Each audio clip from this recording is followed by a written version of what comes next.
What's up, everybody? So, I made the comment in the last video that people didn't drink water for a couple hundred years and just lived on booze, basically.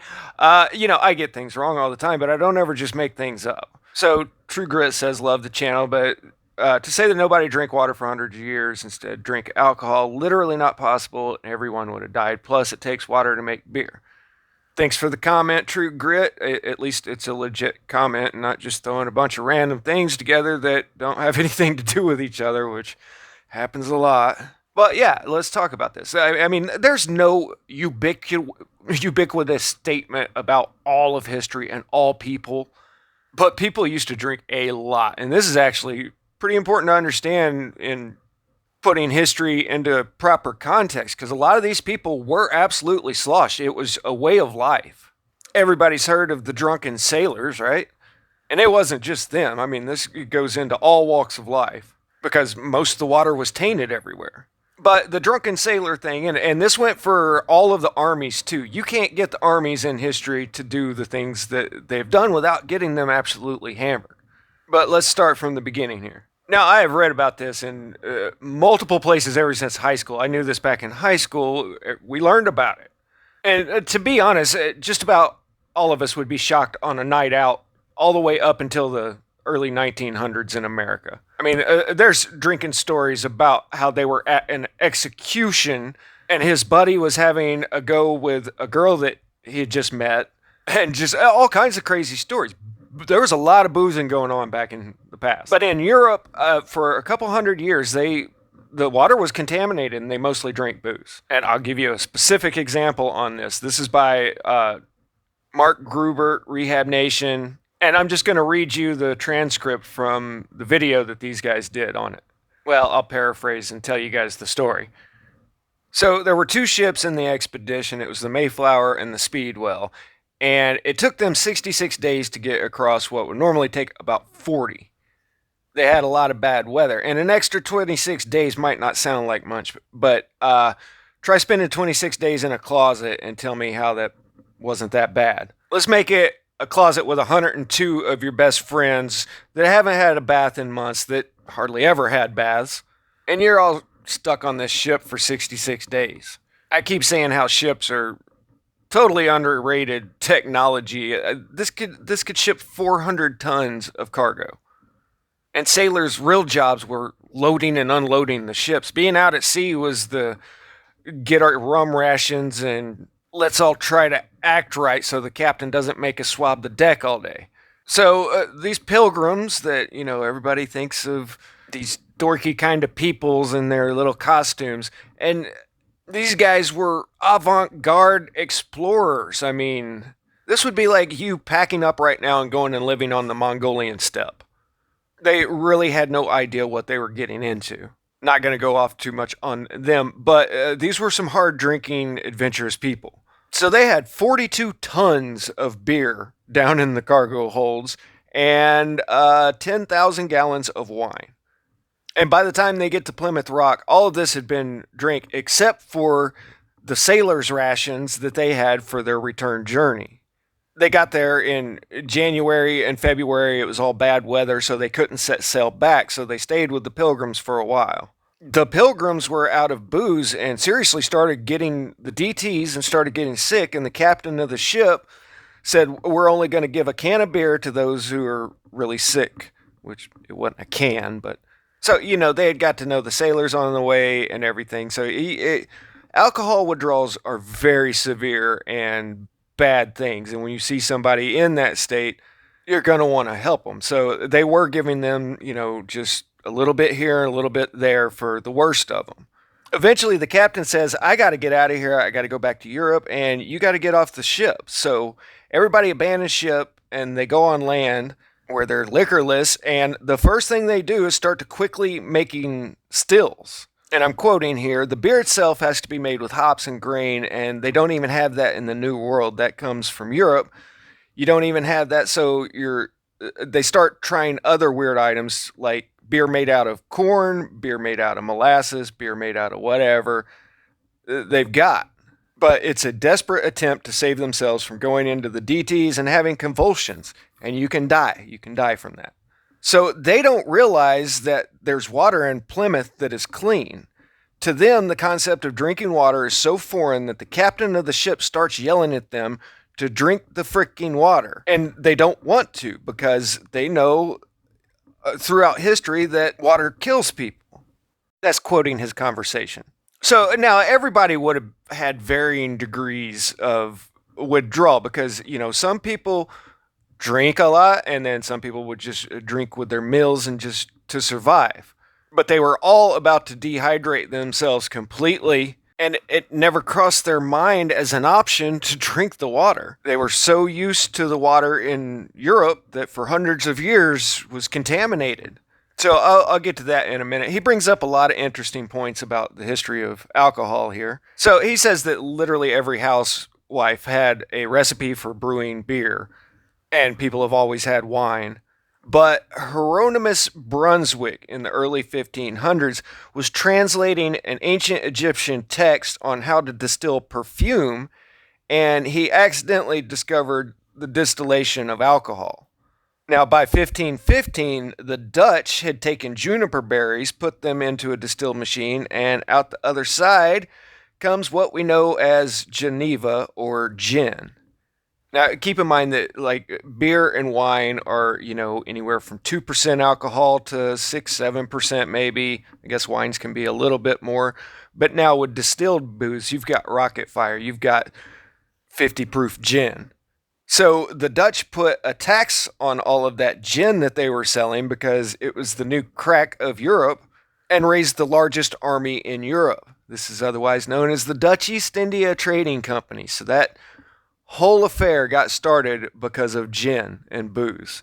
And I'm going to have to do a video about this. It wasn't that the Dutch East India Company was the first modern long distance traders. It's that there was a whole different world superpower at that time that controlled everything. The Ottoman Empire controlled everything from the Suez Canal east. These newly distilled booze caused massive alcoholism all throughout Europe for hundreds of years. So around the world, things catch on fast. Once you discover something, it travels around the world fast. So every country started making its own booze. And they make it out of the cheapest, most available, abundant ingredients they had around. So the Irish made whiskey, the Scotch made Scotch, Germans made schnapps, the Russians made vodka. Everybody likes their booze, no matter where you're at, and just like today, some people like it more than others.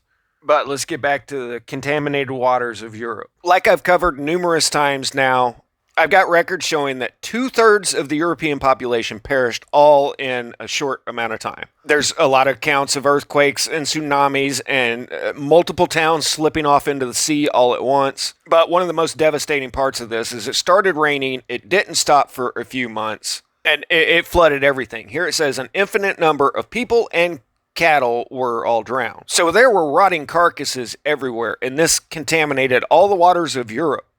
In Rome, it swelled so high that in some places it reached over the high city walls. These are the actual ancient city walls we're talking about. So we're talking 60, 70 feet of water all throughout Rome. And I'm just using Rome as a specific example of what happened everywhere. So the Arch of Septimus Severus was still buried about 15 foot deep at the time of the Renaissance when that first painting was. So when you have flooding at that scale, the aqueducts that are running over rivers are going to wash out. And, like I said, there were earthquakes and all kinds of things. And it's my theory that all the aqueducts were broken down in a short amount of time and no fresh water were coming into the city. Back to the Pilgrims of the Mayflower, for instance, they didn't bathe. The Native Americans tried and failed to convince them to start washing themselves. And it was just such of a cultural taboo to stay away from water, don't get in the water, don't drink the water, that they wouldn't do it. And in my 30 years of studying various subjects, I've heard this many, many times. It wasn't until the English started importing massive amounts of tea that anybody had an alternative to booze to drink. And they still didn't realize that boiling the water to make the tea was what was cleaning the water. And yes, it takes water to brew beer, but you brew it therefore cleaning it up, and they probably just assumed that it was the alcohol that made the water clean. Now, I Googled this, and the first things that come up are articles trying to convince you that that's just a myth. But let's look at the sources that they're using here. They say, for example, Paul of Aegina, a 7th century Byzantine physician. The red line encircling everything is a map of the Byzantine Empire at one point. So you could be talking about somebody from Egypt, Algeria, Arabia, and honestly, this is how they added all the time in, because they've shifted everything between the Roman and Byzantine Empire. I'm not going to go into it right now. But if you look further into the sources that they use to convince you that, oh yeah, they always drank water, it was fine. Well, their sources for that are a book from 2005, 1965, 2012. And this is all revisionist history. That's all we have is revisionist history. But I once saw a woman that had written a whole dissertation on something like women who made pottery in the ancient Muslim world or something. And the entirety of her source material was like 2 lines from some tablet and 2 lines from another one. And that was it. She wrote a whole book off of this. And this is what happens year after year in academia. And so once one person wrote a whole book based off of very limited information in 1965, then somebody else will write a book off of that book in 2005, and you have a very skewed sense of history. But by all accounts that I have heard, people didn't drink water for a couple hundred years, and I'm going to get into the debauchery of even the popes and their drunken orgies and all of that kind of stuff back in the day. These famous people in history were hammered, and it goes a long way to explaining all of the atrocious acts that they committed. But I want my European viewers to chime in here. Here's an article saying Europe, the land where they still don't drink water. And I remember being jealous of German kids when I was in high school because they got to drink beer. But this travel writer says she read that once people in the 6th century Britain only drank water as a penance for their sins. Otherwise, nobody touched the stuff. Probably because it was infested. And I haven't even got into how nasty cities were for hundreds of years. But she says here that all throughout Europe, only hotels that cater to Americans do they actually put a glass of water on the table. She once asked for a glass of water in Germany, and the waitress shot her a reproachful glance and eventually brought her an empty beer stein and poured a minuscule ration of water. Same thing in France, and the waiter brought out a crystal wine glass and then poured some bottled water in there, but she learned years ago that they never drink the water out of the tap. I had one comment say that you die if you never drink water, and it's not true. And I literally know this for a fact. I drink nothing but booze all day for years. Thankfully, I don't anymore, but I would work out in the sun, sweating profusely, and drink nothing but booze. So I am living proof that you can sustain just off booze. I also hardly ever ate anything. Most of my calories were from the booze. So I personally know exactly what those guys on the Mayflower were going through. And I'll just tell you, it sucks. But like I said, a lot of people would just drink enough to survive. They didn't imbibe, per se. And what they gave kids was a diluted mixture of beer.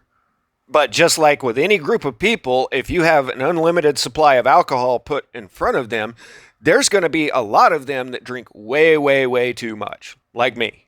And almost all of the famous people throughout history drink way more than anyone today would deem socially acceptable.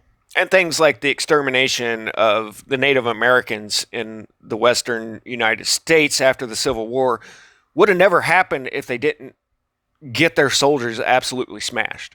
Alcohol has played a huge role in our history, and certainly not to the benefit of humanity. But it's good to understand that.